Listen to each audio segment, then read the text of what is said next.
Good Friday morning, folks. It is Friday, June 11th. As we do on Fridays, we are recording earlier in the morning. So any big news coming out later, which I used to say that a little bit more tongue in cheek, but it's happened pretty much every time I've mentioned it. So when inevitably some crazy trade or whatever comes out later, cool, we'll talk about it next week. But I am JV Steyer Johnson alongside Brittany Carper here on the Her Hoop Stats podcast.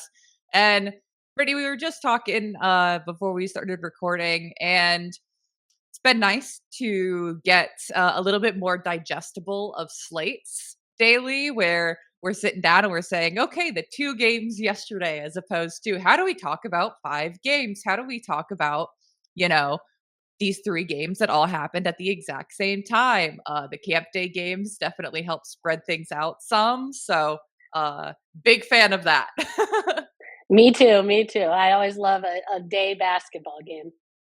And especially, you and I both are around the college game a lot. I always forget because I am someone who curates my social media pretty specifically, and so a lot of this like discourse I see around stuff that I personally am, I'll say, not the biggest fan of, kind of misses me until I see people that I like and respect weighing in. And so there was this whole, I guess, discussion of how day games are really looked down upon by some people, or like, oh my gosh, why would you have a game during the day? How are we supposed to watch it? It's like, okay, there's now 44 games in a regular season.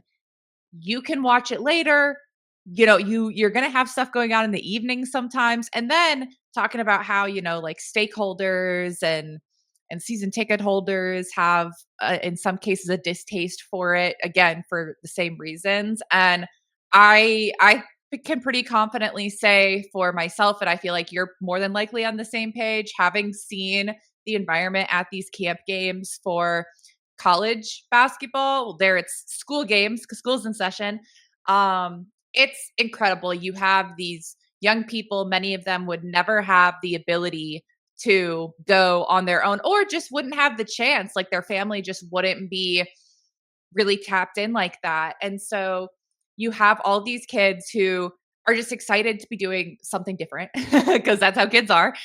And Yep. then you what I said online was fandom and engagement like does not happen by accident. You have to have this outreach. You have to give people the opportunity to connect with your team. And so if you think that people don't go to these games as children and go home and say, "Oh my gosh, it was so fun. They were throwing out t-shirts, they were doing these games, they had this halftime show," like all of that, and then get the rest of their family to come back later, or keep that as like a core memory and become fans for life, you're just not paying attention. That absolutely happens. And so for a league that is still growing, its engagement growing, its viewership, it's really crucial. And just in general, I think especially for women's sports, because of the way historically they have not been covered in the same way, they don't get the automatic eyes, the automatic coverage.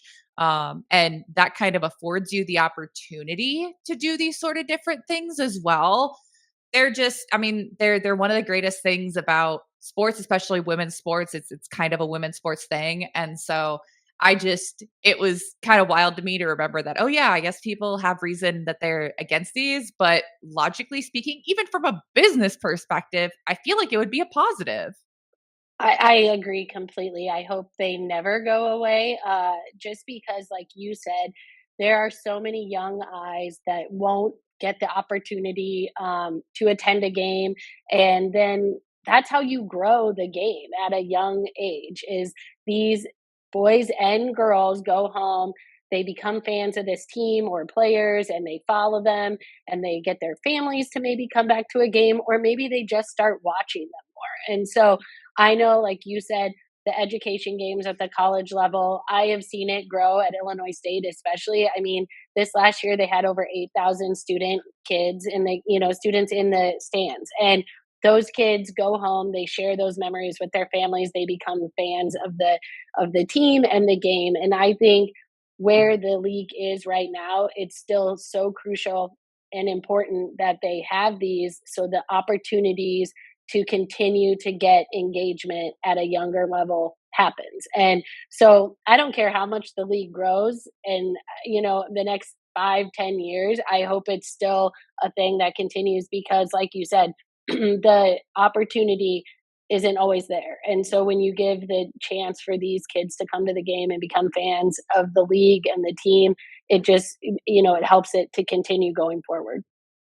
And I've heard this from, kids from families at Iowa State is that people will say, "Yeah, our kid came to this game with their classroom and just could not stop talking about it." And so, especially like over winter break, to kind of Yeah. digress into college stuff, when you then have students gone, and so you have these ticket deals and you see all these families coming out together and they're like, "Yeah, they haven't stopped talking about it since November." So here we are. And I mean, this is a thing that has been around for a long time, but I know Iowa State started doing it yearly back in, I think it was my freshman year of college, so Hmm. that would have been 2014, and I covered it, and they've done it every year since. Like, they had maybe done them here and there, but now they've done it for over a decade consecutively, and so it's just I've seen it firsthand. You hear it. I said yesterday that You hear it for sure. Minnesota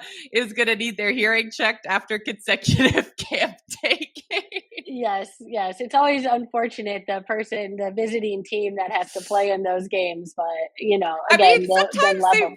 sometimes they reap the benefits because a lot of those kids, they're not entirely sure who the home team is. They may not know They just basketball cheer. worth a lick. They're just there to Yep, yell. And so yep. if something happens, they're like, and hey, a lot of teams, a lot of players talk about how just having a good environment makes everyone play better, even if it's an opposing environment. And so Hmm. I do think that there's something really cool, especially for young people, young women to be out there playing the game as well. And then you have these kids who you're like, man, not that long ago, that was perhaps me, or maybe I didn't Hmm. have that opportunity and I would have loved it. And so this isn't even something we plan on discussing, but I just sit here and I'm like, man, these camp games, I know that you get it. I know that you're right there. And hey, you have kids at that age as well. And we know how much Bennett would love going to one of those games with a group like Absolutely. that. And so it just, I don't know, it's one of those things where I understand, business concerns and fans and stuff like that, but especially the way they've expanded this regular season. I'm just so glad that they continue to have that outreach to the kids. It's very cool. It's very powerful.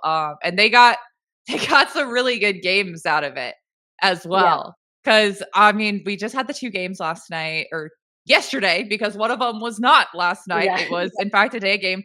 And so let's start there with the Lynx and Sparks. And obviously, selfishly, I was glad to see the Lynx get back on track.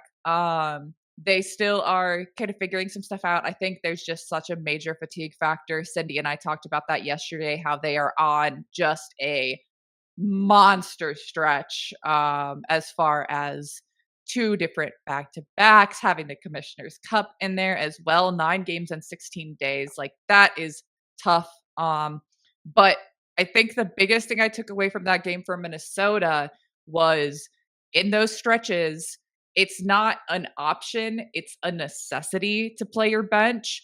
And so when they go in and they give you the boost they did, especially in that first half when your starters just looked gassed, Hmm. that is massive for Minnesota to be able to put in your reserves and have them, frankly, go off pretty much Hmm. across the board. I mean, you got Natisha Heidemann, season high, Diamond Miller hitting multiple huge, huge shots, Yes. Jessica Shepard doing the thing she does, a solid game from Maria Klinikova. Like, I was really happy to see that. First of all, yeah, you've got to put your reserves in early, and they stepped up. Yeah, that was my biggest takeaway was just the bench production that the Lynx got in that, second and third quarter.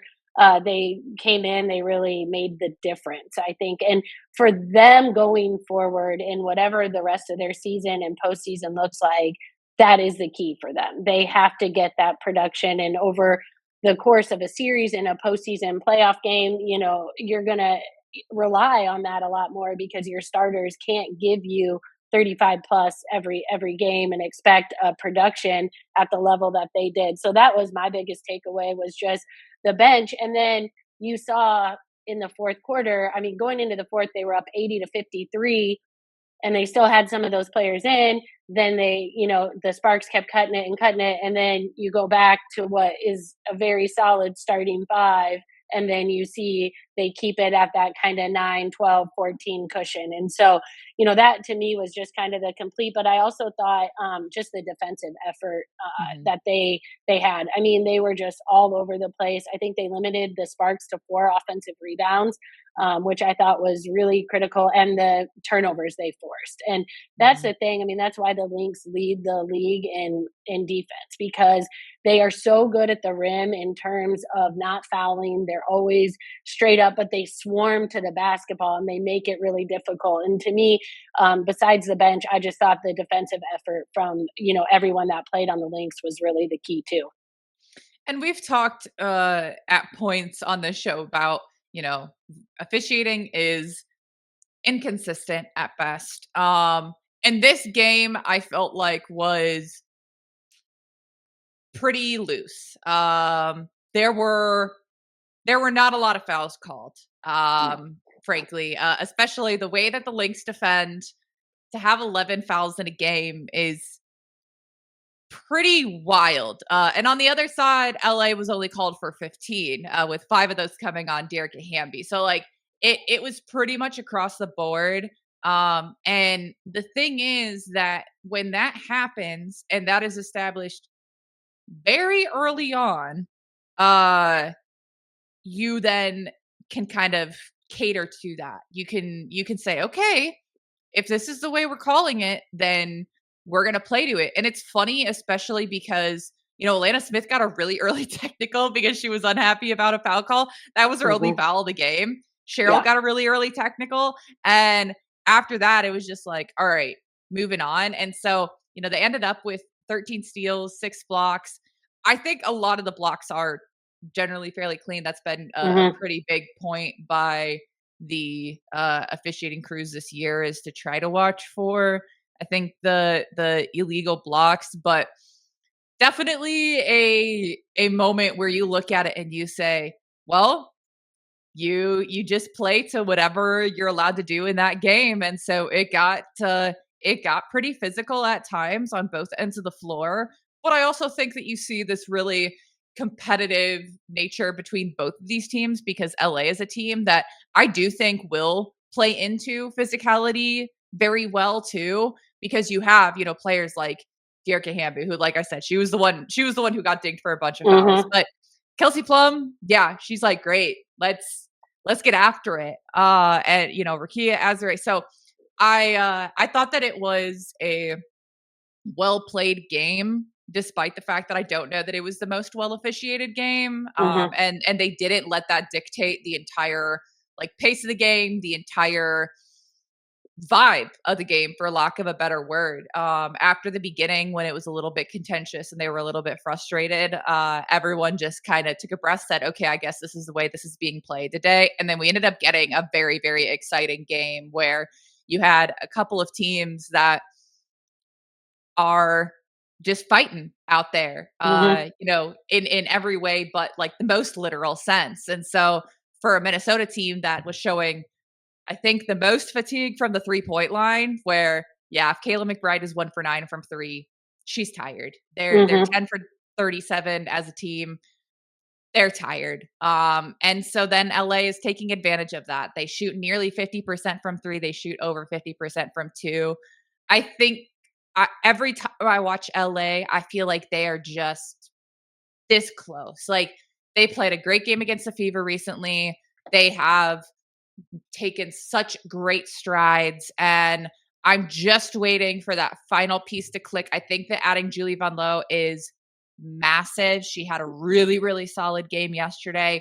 And the rumor is that Cam Brink is on the brink of returning. So Yep. if you work that additional piece in there, I mean, I really think that LA is a team that can make things interesting down the stretch, especially with how competitive kind of the bottom of the playoff race is. I don't know that they'll make that much of a push, but they're absolutely a team that I look at and say they're going to be integral to the playoff race, if not because they're challenging for it, which they could, but because I do think they absolutely will be beating some teams that need wins to get in. Yeah, they're right there. I think the key to yesterday too was that's the fourth time that they've played Minnesota Mhm. in, to start the year. And so obviously Minnesota being as good as they are, know the tendencies, and you kind of saw that, I think. But you're right on LA. I think they are just right there. And they've had so many promising games. And if you're gonna add Cam Brink back into the mix, who can give them a little bit more from the outside, and then obviously some rim protection and just the way she plays the game.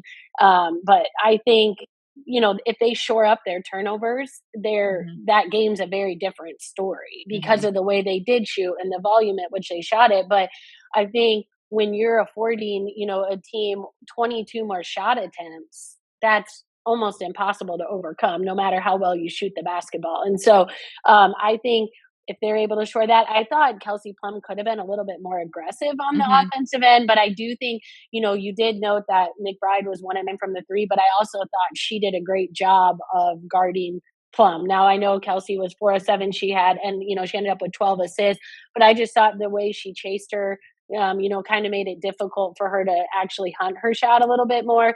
But I think for them to really kind of reach that next step, she has to have probably a few more shot attempts, for them to be super successful.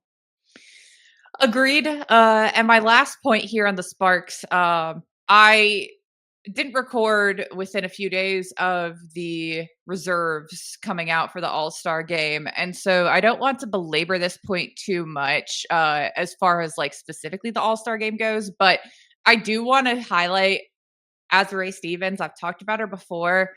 This morning, I'm opening up all my information. I'm opening up her hoop stats, and the very first thing on the her hoop stats homepage right now is the WNBA standings, the team standings, and then the top WNBA players, and that's based on win shares. Mhm.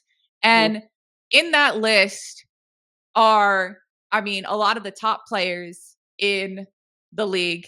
Um, on that list is another notable snub from the All Star game in Brianna Jones, and then on that list, the player from the worst team in the top 12 as far as win shares go, Azurá Stevens. Her win shares, and folks, if you're not super familiar, if you're not like a big analytics person, I'm a numbers freak because I need to like try to check my biases and try to find something Mhm. as objective as possible to kind of fact check myself. But win share is just kind of a calculation of your contributions to a game, both positive and negative. It factors in a bunch of different statistics. It's complicated to explain the entire formula, but suffice to say, it is a pretty encompassing number. And for a team, your total win shares from each individual player roughly add up to your total wins as a team. So for Azurá Stevens, she's sitting at 2.4 right now. The Sparks have won 6 games. That is crazy. Like, that is, that's like Asia Wilson for a stretch of last year level, where she had very nearly 50% of Mhm. her team's win share. That's about where Azurá Stevens is sitting right now. And so I think that that is unreal, especially for a player who like isn't actually recording crazy eye-popping numbers across the board. It's just again something I talked about with Cindy yesterday where players that do things efficiently and consistently and across the board just don't get enough shine. Because if you're not recording, 20 something points per game or a double double every game, like that's no shade. It's just those are easier things to talk about. But for Azure, she is top 10 in 2 point percentage. She is top 30 in 3-point percentage. Again, as like a 6'5", 6'6" player, she Mhm. is 6th in the league in blocks. She is 16th in the league in steals per game. Like, she is doing so many things extremely well. She's 7th in player efficiency rating. So, what she's doing so well is she's doing a lot of the good stuff and not doing a lot of the bad stuff. Like, it's so overly simplified to say it that way, but she's not turning the ball over a ton. She's not missing a ton of shots. Like, she's just going out there and getting stuff done. And so I think the fact that the Sparks still are kind of struggling to get their footing and get consistent wins means that she's being really, really drastically overlooked for someone who's also 4th in the league in rebounds. Like, she I've talked about just how impressive her season has been so far. By far the best of her career, just showing what she's shown previously in flashes, she is doing night in and night out. And I just felt like seeing her win share total compared to the total wins for LA kind of encompassed all that. And it kind of blew my mind. So huge shout out to Azra. I mean, she's been absolutely killing it. Hopefully she gets to just take a little bit of a break over All-Star weekend then and come back and just keep dominating and maybe help LA put together a run, and then you get a little bit of the respect you're looking for. But man, blown away. Really excited for her after, how hard she's worked in her time in the league.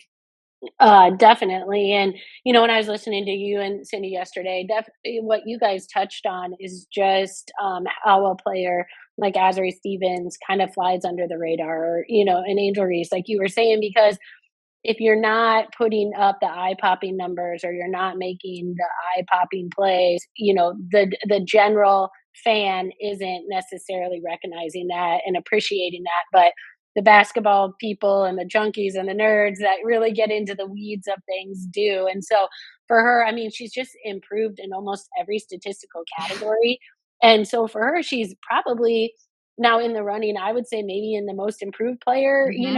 like I think certainly should be in those conversations for them, because like you said, to hold that win share on a team that's only won 6 games, you're doing a lot of really, really good things. And Hmm. so I hope going forward, even after the All-Star break, that's recognized, maybe pushed a little bit more, just how, highlighting how good of a season she's having and the impact she's making on that team. Because for them, again, to kind of reach that next level, she has to continue to play at the level that she is right now for them to be really successful. Absolutely. So we went kind of long on that one, but there was just so much to touch on because I think that the Sparks are a very intriguing team. But I want to make sure we also get to Aces and Mystics because Yeah, wow. I think there was some anticipation that it might not be the prettiest game with Asia out and with what we've seen from Vegas recently. Getting Megan Gustafson back definitely helps. absolutely. That'll help shore up, I think, a little bit more of the depth. When they eventually get Asia back, that'll be a really big boost. I think they play well off of each other. That's someone that can spell Asia for a while. But who knows how long it's going to be till we get Asia back, because that's what Becky Hammond was saying, is that we don't want this to be a nagging injury. I think that we saw that with Caitlin Clark coming back and then going right back out. Like, that's just not something that teams are really trying to risk. Hmm. And especially, when you serious long term, just not something that you want to mess with, especially for someone in the prime of their career. But that was, first of all, a heck of an effort by Washington, a team that you and I have talked about plenty, that we've absolutely loved watching. Just the fight they continue to show, the effort. Shakira Austin, wow, just man, it's crazy what happens when you get to be healthy. Like, we're sitting Hmm. here talking about Asia staying out so that she gets healthy, and man, Shakira has been through it as far as injuries go. And now we're finally seeing her being able to like get into a rhythm, which she hasn't done in pretty much her entire WNBA career. And Yeah. it's something. It's really something. When you get that offensive rebound to seal the game there at the end. I mean, that's what you have to do, especially without Asia Wilson on the floor. You just go out there, you say, "Yeah, this is my time. This is my board." Like showing why you were picked where you were back in your draft, and you've flown a little bit under the radar since because of some injuries, but terrific team effort performance from the Mystics. But Aces, not a lot of answers forthcoming. Trying No. trying to figure it out, but it just ain't clicking. And at this point, I don't know how much it will. I do think they are in very real danger of missing the playoffs. Absolutely. And I think if there's any chance for them to kind of right the ship, you do have to have a healthy Asia Wilson. And so I don't know how long. I mean, that's going to be a really fine line for how long they keep her out in terms of fully healthy or understanding the need to get her back to create any kind of momentum to get on a win streak. But again, just I mean, they shot 38% from the field. They were 3 of 25 from the 3 point line, and a lot of open looks. And Mhm. so, that's just it's really hard to win games when you shoot as poor as they did.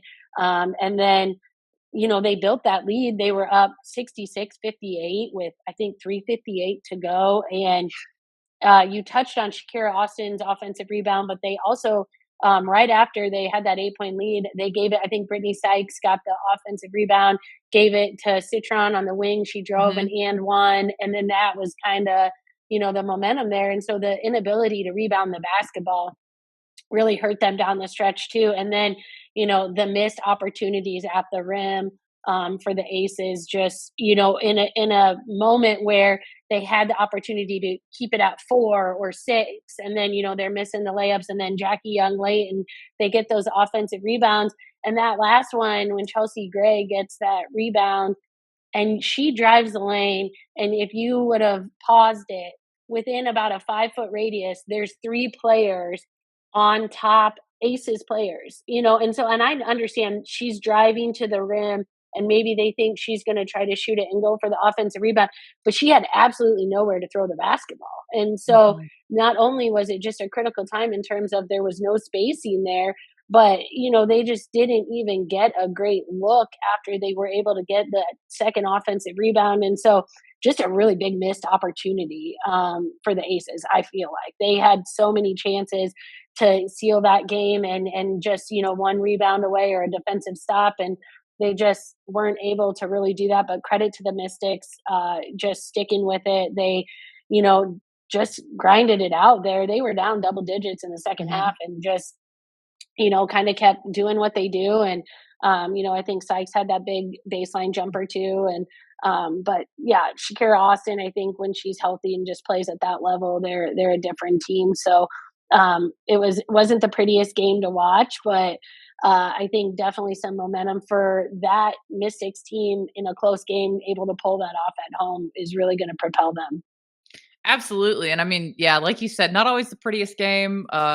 Mystics themselves were 2 for 11 from 3. So at least they kind of quit attempting it. They started finding some different shots. But when you have a game and they're combined 5 of 36 from the 3 point line, like there's going to be a lot of rebounding opportunities, that's for sure. And the funny thing is, as you say, like down the stretch, the struggles rebounding for the Aces, they still only gave up 6 offensive rebounds, but they were Mhm. really crucial ones. Yep. And so I felt like that was a big missed opportunity. Like you said, this is a game uh, kind of similar at the end to what we saw between these two teams earlier in the season, and it just went the other way. This is one of those games that felt like I can't remember the last time a game kind of ended like that, and it wasn't the Aces somehow coming out on top. Like it's just seemed like for years now, the Aces always just have that will where they just pull something out at the last second. They have the roll, they have the shot, with or without Asia. They've had games where even in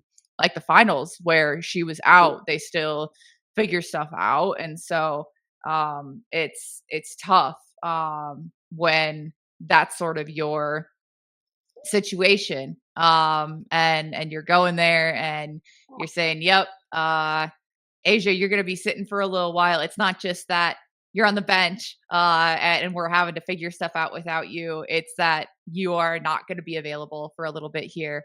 And so I don't know. I continue to be very high on Washington, and my sentiment has generally been that I just don't see how the Aces don't figure it out with who they have. But at a certain point, you have to just go with what the evidence says. And the evidence right now is that they're not figuring it out. And so maybe over All-Star break, they can recalibrate. But as we were talking about yesterday, I do think that it's become extremely clear the value that Tyler Marsh and Natalie Nakase had to the Aces. Not to take anything away from their current coaching staff, Mhm, but it's like bringing in new players. It's you just don't quite have your feet under you. And so that's not just one but two really significant losses on top of, injury issues, on top of a couple of people that you relied on really heavily leaving. And so I think it's all of those things together are culminating in just a floundering Aces team that I've said it before and I'll continue to say it. If you don't right the ship to a pretty significant degree, your future is in significant jeopardy, because if you can't take advantage of this roster, it's going to be tough to have a lot of confidence in what you can do with pretty much any roster going forward. mhm. And so I do think that you're going to have some really, really tough potential for some of your franchise players. You're talking Jackie Young, Asia Wilson, really might be having to think about where their future is going to be and whether that's in Vegas. So obviously the league is more fun. The league is better when the Aces are competitive, when as many teams as possible are competitive. Not to say they aren't competitive. Obviously, a down to the wire game isn't Mhm. a non-competitive game, but just not the level that they frankly should be. So I'm excited to see what we continue to get out of Washington. I don't want to make it all about Vegas. I'm so impressed by Washington, but I need to see some more from Vegas, and the fact that their next game is against Golden State, which is kind of the epitome of everything they're missing right now, Mm. is potentially very tough, for sure, very intriguing. Yep. I have that one circled. I think that that's going to be a very telling game.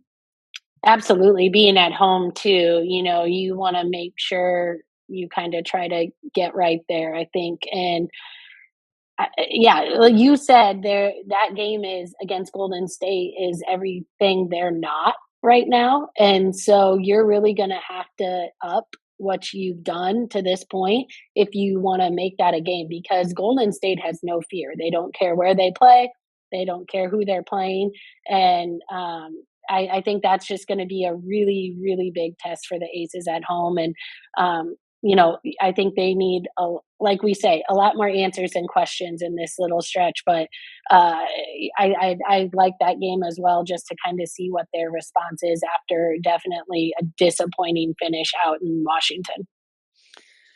Oh man. Well, we've got a really exciting slate coming up this weekend. Golden State and the Aces. You've got the Wings going to the Fever. Hopefully a little bit healthier Wings squad, but they certainly are figuring some stuff out with their youth. We've got a Sunstorm rematch very quickly. We're getting a whole bunch of those. Of course, the next in the essentially postseason series of the Lynx and Sky. You've got the Dream and the Fever. There's going to be a whole lot of fun stuff going on this weekend. We'll be able to talk about it next week, but man, again, just to have these games a little bit more spread out, to get some really good ones out there before the All-Star break, I'm certainly looking forward to it. So, Brittany, thank you so much as always for joining me, folks. You can find Brittany online at Brittany Carper. You can find me at JSteyz, JSTEYZ, and make sure that you're following her hoop stats on whatever platforms you're on, whatever social media you personally choose to use. If it's none of them, I respect that. And thank you for still finding us regardless. Make sure that you are liking, subscribing, reviewing, sharing, wherever you find us, whether that be on YouTube or any of your audio platforms.